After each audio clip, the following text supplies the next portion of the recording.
Assalamualaikum warahmatullahi wabarakatuh. Terima kasih Syafiq, terima kasih ahli-ahli kompura, orang-orang hebat.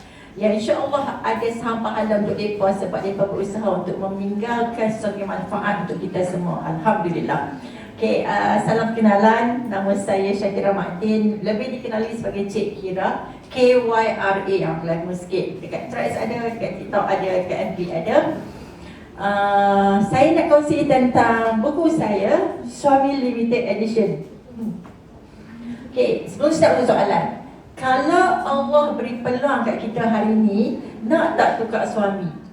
Nak ke tak nak? Jawab.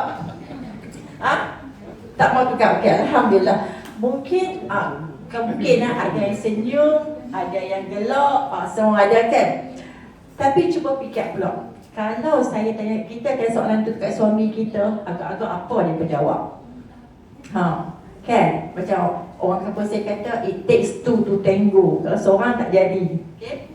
So, hari ni saya bukan nak cakap tentang siapa yang salah, isteri atau suami kita.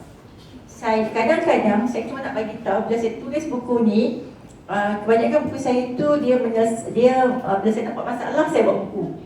Buku saya satu buku, satu masalah. InsyaAllah. Satu masalah yang cuba saya bawa pembaca untuk tengok dan kita cuba selesaikan, insyaAllah. Apa yang saya nak buat? Kenapa saya tulis buku ni? Sebab kadang-kadang kita ni sibuk nak cari salah suami, cari salah pasangan. So saya pun buatlah contoh. Kalau sekarang saya minta semua orang tulis senaraikan salah suami, salah isteri, agak-agak penuh dah muka surat. Kan? InsyaAllah. Tetapi tiba-tiba bila kita pula suruh mereka pula senaraikan, agak-agak apa jadi? Kita pun takut. Kita boleh senaraikan, tetapi bila orang susah menaraikan salah kita akan diam. Setuju? Itu manusia nama dia. Okey, kenapa saya pilih limited edition? Limited edition ni, Allah sifat dia tak pernah jadikan dua orang yang sama. Tak. Ada, setiap suami tu dia main dengan package. Kalau dia romantik bahagian ni, dia mesti bahagian lain dikurang.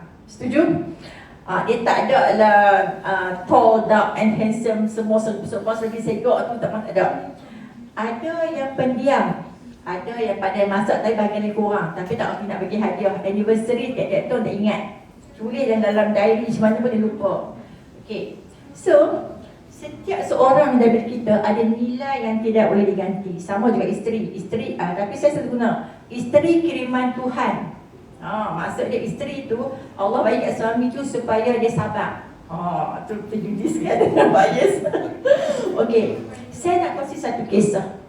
Ramai orang dia boleh senaraikan 10 kesilapan suami dia. Betul? Lah dia tidak bertekuk lah, dia tak lipat baju lah, dia senarai penuh lah. Tetapi bila kita tanya balik, cuba senaraikan 5 kelebihan suami, senyap. Saya dulu pun macam itu juga.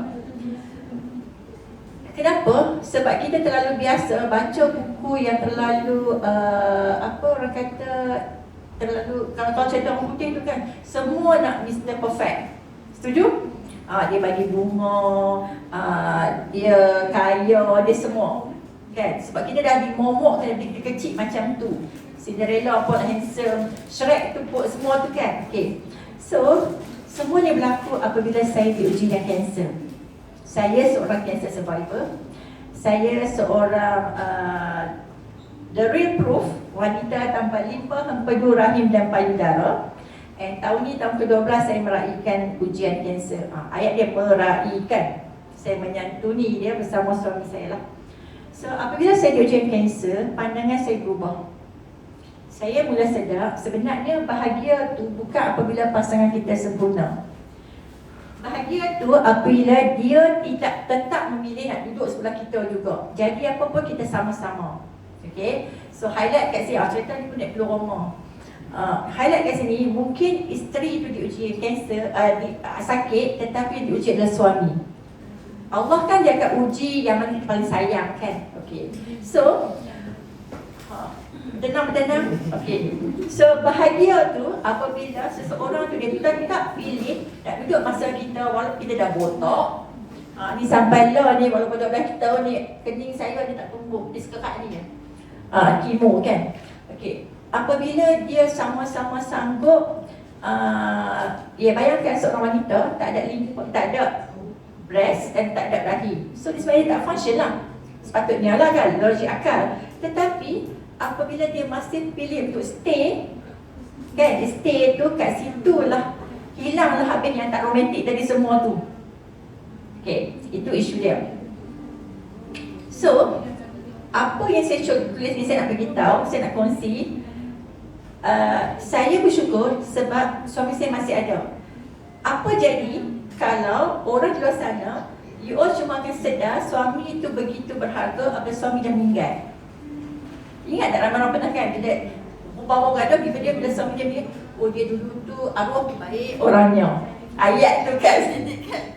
So, dekat situlah kita, apa yang cuba buku sampaikan adalah saya tak ajak cari suami yang sempurna, tapi saya mengajak pembaca melihat dengan pandangan mata yang syukur. Okey, suami isteri. Dan nak beritahu, setakat hari ni Alhamdulillah, suami yang baca pun teriak buku ni.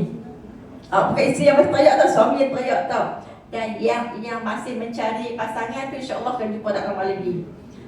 So, apa yang saya nak beritahu adalah kita patut appreciate apa yang kita ada. Kita patut ubah mata lalat tu tukar mata lebah. Dan dalam masa yang sekat sikit ni saya tak boleh nak kongsi banyak. Tapi dalam ni insya-Allah kita akan nampak highlight dia adalah pada 1000 kekuranganku kutemui 1000 kelebihanku.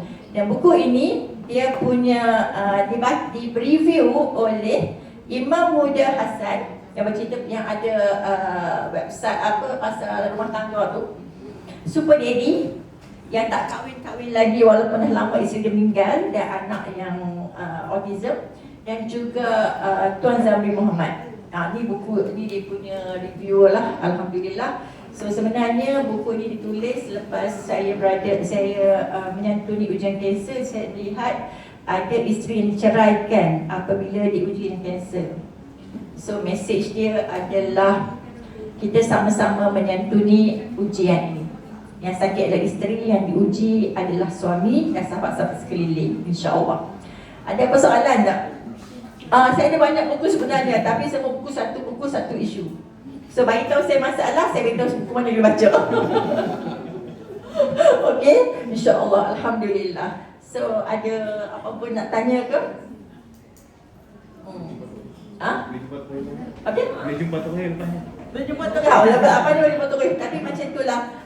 Sebenarnya Allah tak akan uji kemampuan kita. Dan kalau balik rumah sekejap lagi, tengoklah pasangan tu. Tengok yang cantik. Dia kalau suami ni balik tengok isteri tu, janganlah tengok dia beruban tu. Tengok dia satu waktu dulu ratu cantik ke kan, Tuan Ibnuddin. Dulu semasa muda dulu berapa tahun lepas dia tu ratu kebaya kan. Bayangkan yang tu, jangan bayangkan yang dah beruban dah semua, jangan. Ingat balik, flashback balik.